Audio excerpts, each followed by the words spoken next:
Now, let's have a look at the temporary hospital at the Excel Centre in London. Of course, you remember it took just 9 days to set up. Patients have been receiving treatment there for nearly 2 weeks now. So what's it actually like to work there? Well, when it first opened, we spoke to one of the volunteer doctors, Jessica Mock, about the challenge. Pleased to say she joins us now from London, ahead of her shift today. Morning, Jessica. Lovely to see you again. So where exactly are you now? Are you at home now?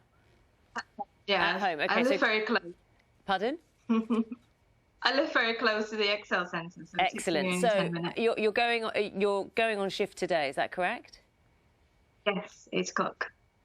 So last time we spoke to you, Jessica, I spoke to you, and you were really excited about being called to work there and seeing what was going on. What's it like there? It's incredible. I feel a real privilege to be able to contribute to such a large program and something so special. Firstly, I think when you go in, you're struck by just how enormous the hospital is and the organisation that must have gone on to make it happen. There are as you walk in, there are so many people, all in PPE. So it's quite daunting in some ways as you walk in. But the patients are really, really sick, and that's really the big challenge.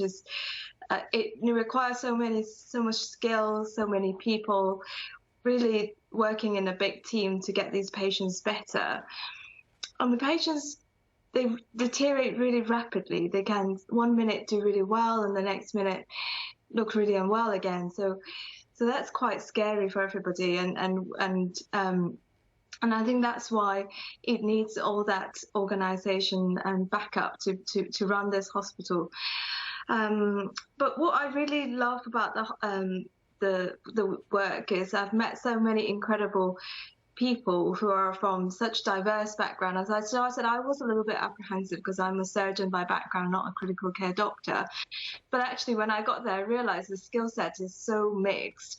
And there are eye doctors there, urologists, all sorts of people who are there upskilling, relearning, and trying to look after people with COVID-19. And not only are the doctors, but the nurses. I met a dentist who's been a dentist for 20 years, and there she was doing a night shift and as a nursing role. So those kind of things, meeting all these incredible people has been just heartwarming, and it's incredible. Jessica, this Nightingale that you're at is the first of the government's emergency field hospitals, and you just said you've got all the correct personal protective equipment there.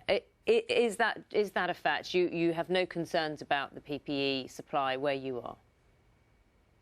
No, well, I'm not really involved in the kind of organisational aspects of it, but from what I have seen so far, we've not had a problem in terms of access to those. And we're not really allowed to go to the hospital without sufficient PPE, so... well, I mean, the reason we're talking about this, and we are going to be talking to someone from an NHS trust later, is that the new guidance with doctors and nurses in England being told that they may have to work without full-length gowns and treat parents with coronavirus. I mean, if, for example, if you were asked to do that, how would you feel? It's difficult, I think, because it is quite a high-risk situation where we are in the Nightingale. It's all patients who are ventilated. So I think having sufficient PPE is really important. I guess it depends on what we're actually being asked to wear. So it's hard to say without seeing what exactly we've got. But I do trust the organisation to look after us, and they have done so far very well, all aspects. So. Let's talk about why this is so important, because your shift pattern, I mean, I'm 12 to 13 hours, is that correct? How does a shift look? How does it pan out for you? It's really hard, actually. It's quite challenging because it's really hot being in the PPE all day, and as you enter the hospital, you are already in PPE, so you can't easily go out and go to the bathroom or get a drink. So you're in PPE for a set amount of time, usually 3 to 4 hours, and then you have your sort of scheduled break. But when you're on your break, you really try not to drink too much water, but enough to keep you going, but not too much, so you have to run to the bathroom. I mean, we are all used to really that length of time in terms of time working as doctors and nurses. We usually do 12, 13-hour shifts, so that's not really an issue. It's just the new thing is being in PPE and everybody looking exactly the same is hard to identify people, and you can't really relax and have a cup of tea or anything like that. Well, may I suggest you try to get as much downtime as you can before your shift today. And Jessica Mock, thank you. Thank you for the work you're doing, and good luck. Thank you.